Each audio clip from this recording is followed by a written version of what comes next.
Halo, selamat siang teman-teman. Nah, teman-teman, sebentar lagi saya akan menuju ke pasar tradisional yang baru berdiri ya teman-teman ya.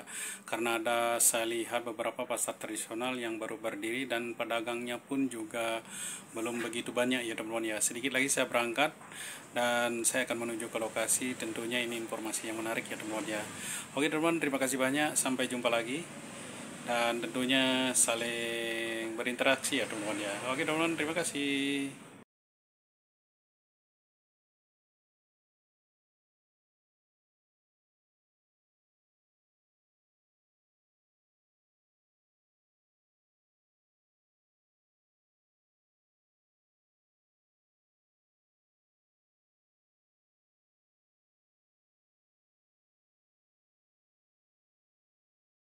Ribu Pak. Oh, 5.000 per bungkus itu ya? Iya. Oh ya, oke oke, baik Pak. Makasih ya Pak infonya. Awal mula berdirinya pasar tradisional memang merupakan kemandirian dari pedagang-pedagang. Beberapa sekelompok pedagang kecil mereka menjajakan barang-barang mereka di pinggiran jalan atau lorong ya teman-teman ya. Lambat laun lorong ini akan berubah jadi pasar karena dari berbagai pedagang mereka tentunya akan mengambil tempat di pinggiran lorong ini atau jalan ini ya teman-teman ya. Teman-teman, sebelum saya melanjutkan cerita saya, tentunya saya berharap kepada teman-teman sekalian untuk selalu subscribe, like, and share, tekan lonceng. Personalisasikan ya teman-teman ya, untuk mendapatkan video yang terbaru teman-teman. Begitu banyaknya pasar-pasar baru yang sudah mulai berdiri ya teman-teman ya, rata-rata mereka berdiri di pinggiran jalan dan juga membangun tempat-tempat losen atau tempat berjualan ya teman-teman ya. Dan tentunya sudah banyak sekali saya lihat ada beberapa pasar baru yang akan bermunculan di Kota Makassar ini teman-teman. Akhir-akhir ini banyak sekali ada pasar tradisional yang berdiri di Kota Makassar ini ya teman-teman ya.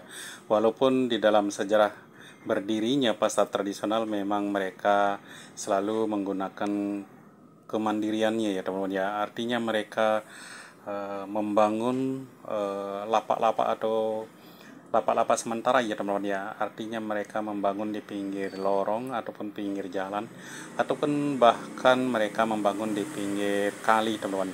Dan di mana lambat laun pasar-pasar ini akan berkembang menjadi pasar yang cukup luas dan juga cukup banyak pedagang-pedagang ya teman-teman ya.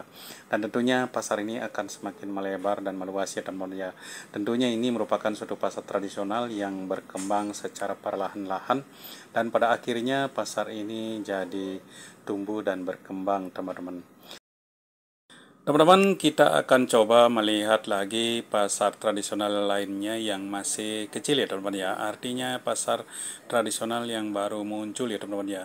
Dan tentunya pasar tradisional ini baru bermunculan di sekitaran lorong dekat tempat tinggal saya teman-teman. Ini adalah pasar yang baru mulai berkembang ya teman-teman ya. Artinya mulai berdiri ya. Karena di lorong ini hanya beberapa pedagang saja yang sering ngumpul. Biasanya mereka berkumpul setiap hari, kurang lebihnya ada sekitar 10 pedagang yang berkumpul di sekitaran lorong ini teman-teman. Dan tentunya ini merupakan pasar yang sudah mulai berkembang karena saya lihat yang tadinya hanya beberapa pedagang, sekarang sudah lebih dari 10 pedagang di sekitar sini teman-teman. Di Kota Makassar memang sangat marak sekali pertumbuhan pasar-pasar baru ya, tentunya pasar tradisional teman-teman. Karena pasar tradisional ini berdiri secara mandiri dan juga secara perlahan-lahan teman-teman. Karena di mana pasar tradisional ini rata-rata digagas oleh pedagang-pedagang yang tidak mendapatkan tempat di pasar yang sudah tumbuh dan berkembang ya teman-teman ya. Tentunya mereka tidak mendapatkan tempat di pasar yang sudah ada dan yang sudah bang sekarang. Mereka tidak mendapatkan tempat dan akhirnya mereka akan mencari lorong-lorong dan mereka berkumpul di sana 1, 2, 3 pedagang dan akhirnya mereka berkembang jadi dalam jumlah banyak pedagang teman-teman. Kalau kita berbicara pasar tradisional memang pada dasarnya memang semuanya tidak menggunakan sistem yang modern ya teman-teman ya. Di mana pasar tradisional perilaku pedagang maupun juga perilaku pembeli atau yang belanja, mereka selalu menggunakan sistem manual, teman-teman. Salah satunya adalah sistem pembayaran, yang dimana seorang pembeli atau yang mau belanja itu mereka belanja menggunakan sistem pembayaran secara tunai, teman-teman. Dan di samping itu juga pihak pedagang mereka akan menyediakan barang-barang mereka secara manual, dan di mana sistem transaksi terjadi di tempat mereka berjualan.